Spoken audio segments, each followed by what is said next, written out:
Hello, everyone, and welcome to the concession stand here on the KB Radio Network. I am your host, Kevin Reed, and this is the review of season 3 of Amazon Prime's adult animated superhero show, Invincible. And this show is based on the Image comics of the same name, and it follows Mark Grayson and his transformation into a superhero under the guidance of his father, Nolan, aka Omni-Man, the most powerful superhero on the planet. During his transformation, Mark finds himself struggling between his personal life and superhero duties and is forced to prove that he could be the hero his father is.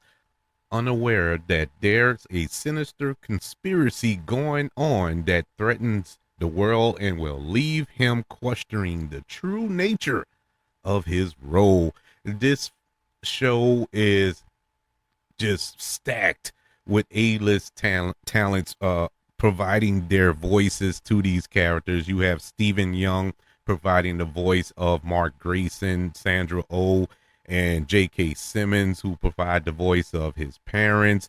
And I'm not about to list them all. It's a plethora of top tier A-list just superstars that are contributing to this show and have contributed throughout this series run. But this is season 3, and if you followed the show since the beginning, and thank you for doing that, by the way, you know that Invincible quickly became one of my favorite superhero shows ever. It's ever. I've enjoyed these previous 2 seasons, I should say, immensely. I really love this show. As somebody who didn't read the comics, I didn't read the Invincible comics, so I was coming into this with fresh eyes, a new kid in the candy store, or however the phrase go. I don't know. I'm just happy right now. But anyway, I was super excited for season 3. A little upset about season 2, the way they broke it all down. I think they split it in 2, and it was very upsetting. Very upsetting, and I think a lot of fans were upset by that. That's why season 3, we got them week to week this entire season, and that's great. All 8 episodes were released on Prime Video every Thursday for your viewing pleasure, and man, it just wrapped up on March the 13th, and what a show. This was the best season of Invincible for a number of reasons, and I'm not going to waste a lot of time going episode by episode, scene by scene, and Easter egg by Easter egg, because I don't know them all. But I can say overall, with my whole chest, this was an exciting show. This was the best season of the show. This show was bigger. It was, I don't know, bigger, faster, stronger. I mean, it had all of the elements you would want for a show that in season 2, as much as I enjoyed it, there was some kind of shaky moments in season 2 that really made you question, like, where are we going with this story? It was just sporadic storytelling, even though the story they were telling that week was fun and exciting, funny and emotional, but it didn't really grab me like it did in the first season. This season, my God, this was just a singular story. We got Mark. Mark has brought it to a different level this season as Invincible. He's preparing for this Vertramite invasion. He's training. He's working with Cecil. His relationship with Adam Eve is growing. They've decided throughout this season to become a couple, which makes all the sense in the world. Something that, once again, me not reading the comics, don't know that they actually got together in the comics, but I was really hoping that they got together, and they did, because it fits. And the emergence of his brother Oliver, or his half brother, we should say, Oliver, uh, him wanting to be a superhero just like Mark, and being young and naive, and taking on these tasks with his brother, and just typical young person way of thinking, that they're unstoppable, that they're bulletproof, that they hold all this power so nothing can kill him, that young way of thinking. And Mark trying to train him and coach him the way that Nolan, his father, Omni-Man, coached him and trained him.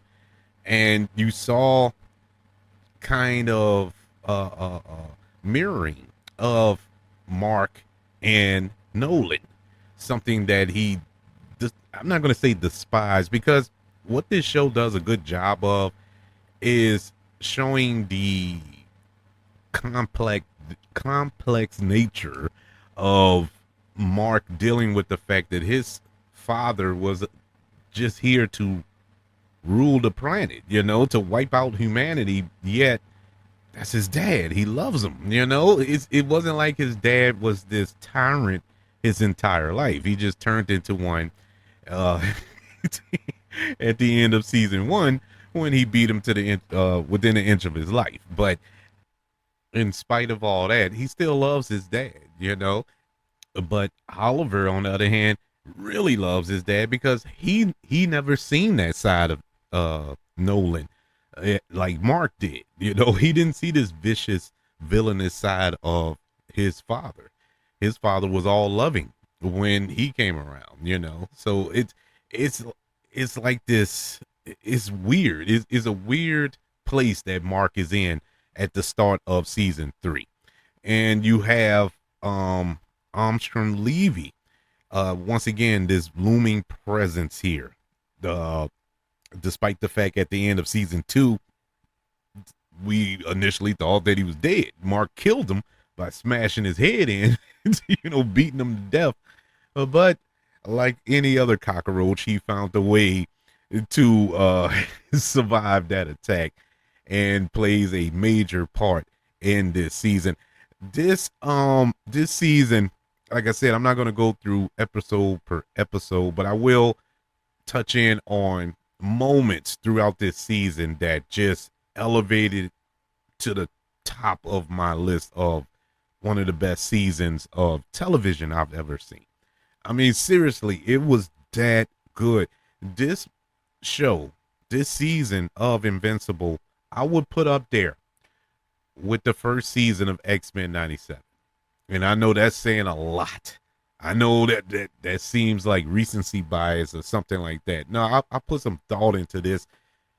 I know how X-Men 97, a lot of it was nostalgia. I can honestly say that, but it was a written, well animated, well voice acted show.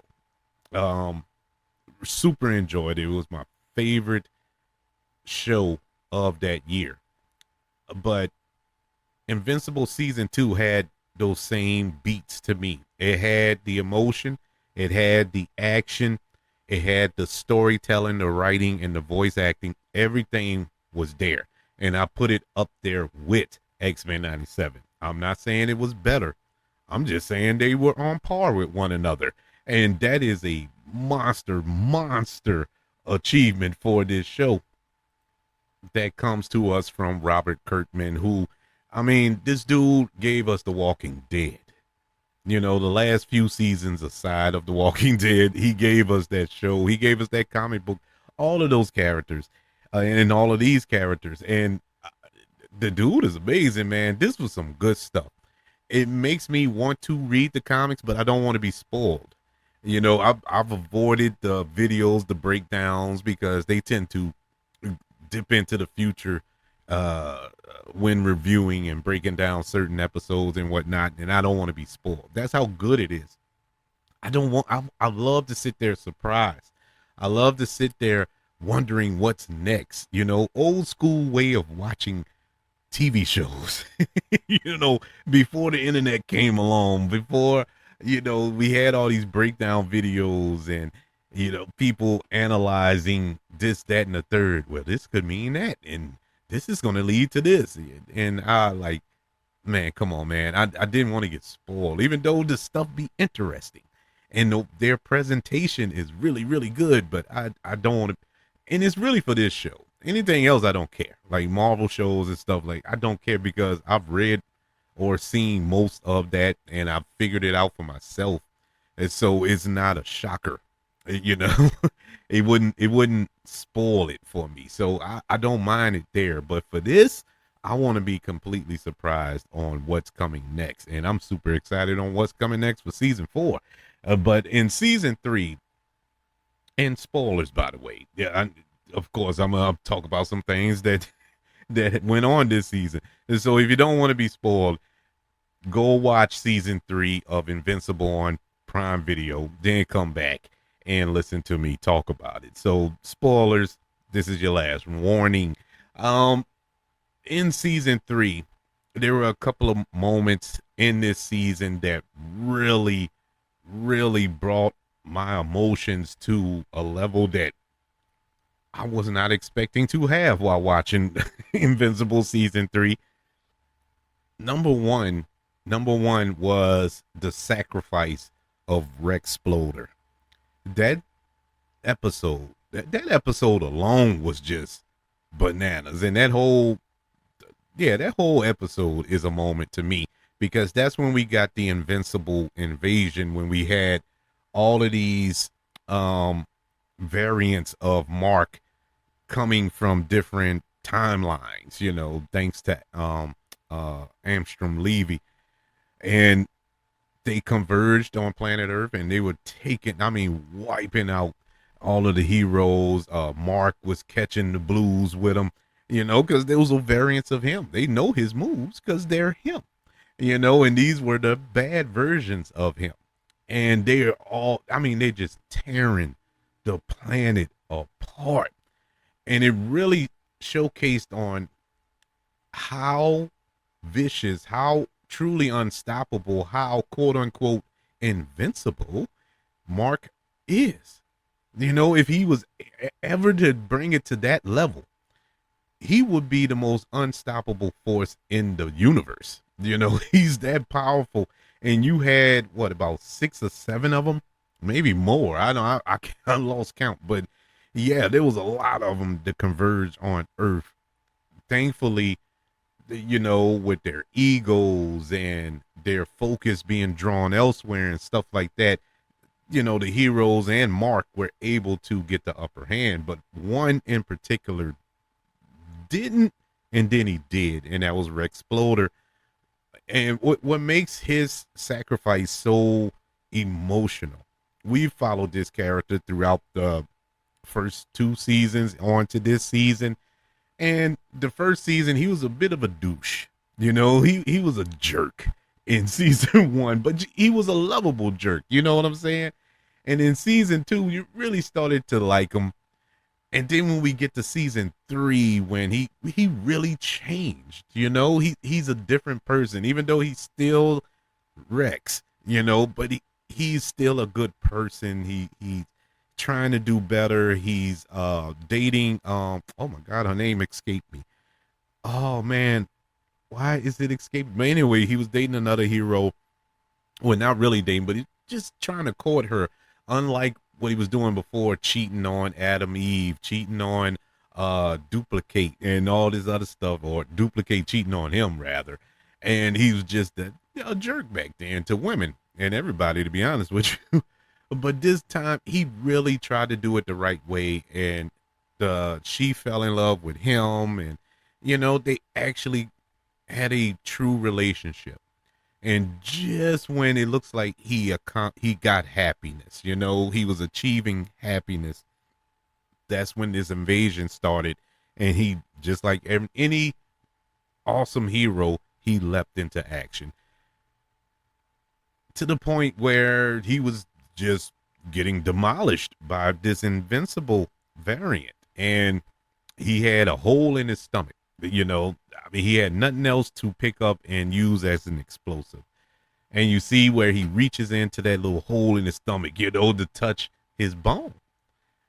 And the variant was like, well, what you gonna do? You played your last card. You have nothing else to blow up. And Rex said, well, I have one more thing, my skeleton. and you see him light it up, and he sacrificed himself, taking out that variant. And that was just like the coolest moment in the season so far, and it was touching. It was heartbreaking, and part of me was sitting there like maybe it didn't blow him up, maybe it just projectiled an explosion around him or something. I was hoping he survived, but I'm like, at the end of the day, common sense set in. He blew up. He blew up, man, and it was an awesome moment. Speaking of X-Men 97, it has shades of Gambit, the almost carbon copy to a degree of Gambit's sacrifice in X-Men 97 on Genosha when he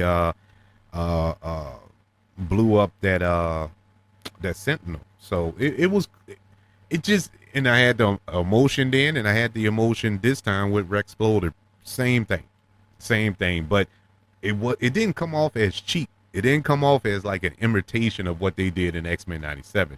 To be honest with you, now I do know this, that that is in the comics, that particular scene. So if anything, X-Men 97 ripped it off. But that's that's we're not going to go into the blame game and who stole what. But either way, they both executed it perfectly. I loved it here, even though we lost a really good character on the show. Another point in this show that I really enjoyed was the backstory of Cecil, how he came to power in this division of the government and whatnot. I thought that was really cool. Loved at the beginning of this season that it felt like the whole arc of this season was going to be Mark versus Cecil. And they had their back and forth. They had their fighting and whatnot in the first few episodes, but we moved past that fairly quickly, and it was done very well. And Mark went on to a whole another thing, actually a few things this season, but the way it was set up, I thought that was going to be the whole arc of the season, but it wasn't, but for the short time that we did get it, it was an exciting introduction into season 3. This little riff between Cecil and Mark.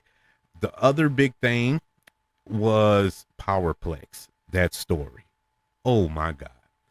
You want to talk about heartbreaking? That was the most heartbreaking story and the best breakdown of how a man can become a villain in one episode. It was amazing. And that character was voiced by Aaron Paul from Breaking Bad. I thought that was one of the most heartbreaking stories I've ever seen. Powerplex, he was at this park with his sister and his niece, I think it was. Or was it his nephew? Well, it could have been his niece. But anyway, and it was the day that Mark and Omni-Man had that big fight at the end of season 1 when they destroyed the city. I mean, they didn't. Omni-Man destroyed the city with Mark, using Mark as a baseball bat and a battering ram and everything else. But all of the people that perished there, 2 of them were Powerplex's sister and niece, I believe. I think it was a girl. And it was so heartbreaking. He tried to go the right way, tried to conduct his investigation. His thoughts were that Mark had something to do with the fact that Omni-Man destroyed everybody. He knew that Mark didn't intentionally kill everybody there, but he didn't give a full effort to stop Omni-Man. But it's more complicated than that. We all know that, but from his view, he doesn't see it that way. So he blames Mark for their deaths. And so he has power. He has a ability to use kinetic energy, and the only way it can be used if he's like hit or, it's like Black Panther's suit in the movies. They use that kinetic energy. How many hits he can use that same energy back on somebody. Well, it's basically that, but he can blast it at you. And he's working at the facility with Cecil, and he manages to swipe these devices that will kind of channel his energy. Stick them in him, these pods that he sticks in his body, and he was going to fight Mark. So they had a whole memorial service in Chicago where that incident took place, and Mark was going to attend. And Powerplex, he's practicing with his wife and his son, and they're urging, well, his wife of course is urging him on, uh you got to get through this, you got to go there and confront him and blah blah blah, cheering him on, a good wife. And he goes down there and he's calling out Invincible doesn't show up, but Adam Eve shows up, they fight, whatever. Well, one thing leads to another.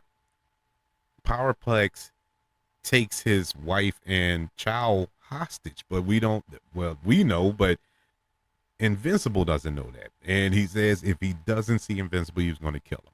So Invincible shows up, come to find out that's the wife and the child. He just used them as bait to get him there, and he's charging up to kill Invincible. Everything he's throwing at him, yes, it's hurting Mark, but it's not killing Mark, because he's invincible. It's in the name, guy. But as he's charged up to do this like final blow on him, it doesn't really work on Mark. It doesn't kill him, I should say, but it does kill his wife and child. And the way the animation is done, the way the voice acting is done, when he turns his head, because he sees the ashes of his family float past his face, and he just slowly turns around, and it's like, oh my God. Oh my God, this is brutal. So now, on top of what he just experienced, well, not just, but what he experienced with his sister and niece is triple fold, I should say, when you add on the annihilation of his family. But that was a awesome story arc in the middle of this season. But the one to cap it off was Mark's showdown with Conquest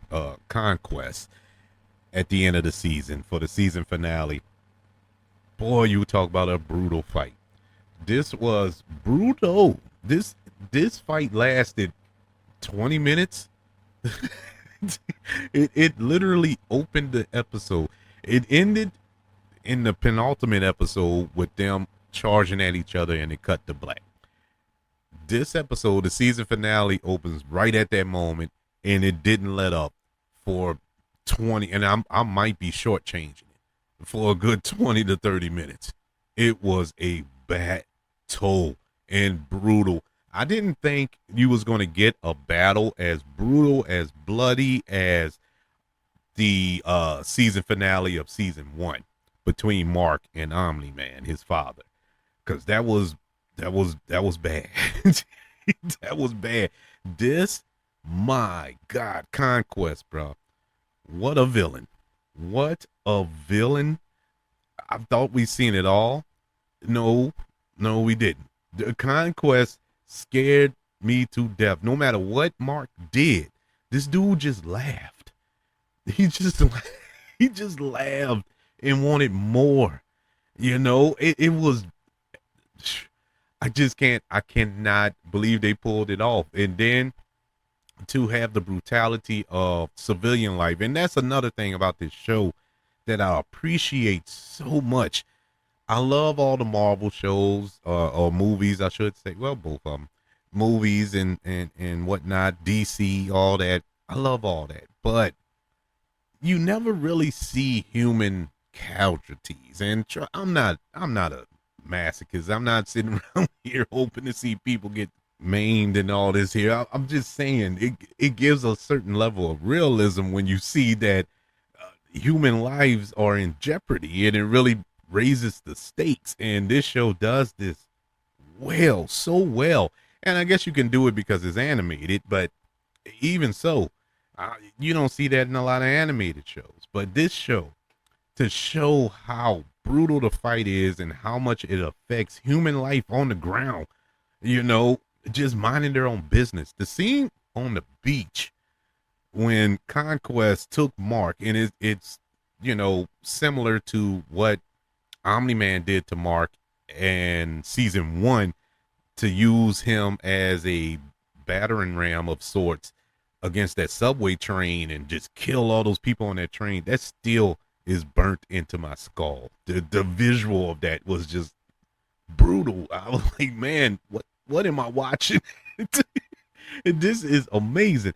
Well, they kind of, I'm not topped it, but came bloody close, no pun intended, with this super speed, just battering ram. Didn't touch the people, but the sound barrier, I guess you could say, the waves of energy coming off of them, moving so fast, just blew people into pieces on this beach. And then through the city, there was a part where this child and the mother were holding hands walking up the street, and Conquest and Mark blow by him so fast that the mother just I don't know, just explodes or implodes, and the little boy arm get ripped off, and he's screaming. This blind man walking with his CNI dog both get just demolished by the. I mean, they really show how brutal of a fight this is. To have Adam Eve come in a fight and really hold her own, so how much of a beast Adam Eve is against Conquest, and ultimately gets quote unquote killed in her efforts, that angered Mark to the point where he was holding his own against Conquest for a minute with one arm and one leg, and it wasn't enough, of course. And then Adam Eve gets resurrected, or resurrects herself, and almost kills Conquest, and Mark does the rest. Now at this point, Mark has no arms. He has no arms because Conquest broke the other one, and was like, well, you got nothing else to give. He has, I have one more thing. And he just headbutts him to death. Headbutts him to the point where his head just blows up. And that reminded me of an old anime that I watched many moons ago, Ninja Scroll. And our hero did the same thing to the villain in that movie, even though the villain can regenerate, and he did. But even in this show, Conquest isn't technically dead, thanks to Cecil. So you have that going for it. But man, this was an exciting season. I enjoyed it. To be honest with you, watching this last episode, I didn't realize this was the season finale. When I did realize it, was like an hour after. I was watching something, or I was looking online. No, I was looking online, and they're like, yeah, somebody was giving their thoughts on the season finale of Invincible. Like, that was the season finale? It went off like a season finale, but I was mad. I wanted more. And when you have a show that does that, got you wanting more, you struck gold in my eyes. Invincible season 3 gets a letter grade of an A. I really had no problems with this season. I enjoyed all 8 episodes. Not one episode bored me. Not one episode was like, oh, they could have kept that. Every episode was exciting and told a story, and told a very interesting story. It had that villain of the week vibe where you got a different villain every episode, but it was still linked to the main story that was being told this season. I thought that was a smart, innovative way. I really enjoyed this season of Invincible. I want to know, how did you feel about this season of Invincible on Prime Video? Did you like it? Did you love it? Did you skip it? Let me know. Email the show, kbradiopodcast@gmail.com. You can also let me know on social media. Just search for the KB Radio Network on all social media platforms. Don't forget about YouTube. Subscribe to the KB Radio Network channel, and like this video and comment if you don't mind. Don't forget about the 5 stars, the reviews, and sharing this show if you're listening on Apple Podcasts, Spotify, iHeartRadio, wherever you are currently listening to the concession stand here on the KB Radio Network. Everybody, thank you for joining me for this recap and review, if you will, of Invincible Season 3, currently on Prime Video. Want you all to know that I love you, continue to love everyone, and until we speak again, you all be blessed.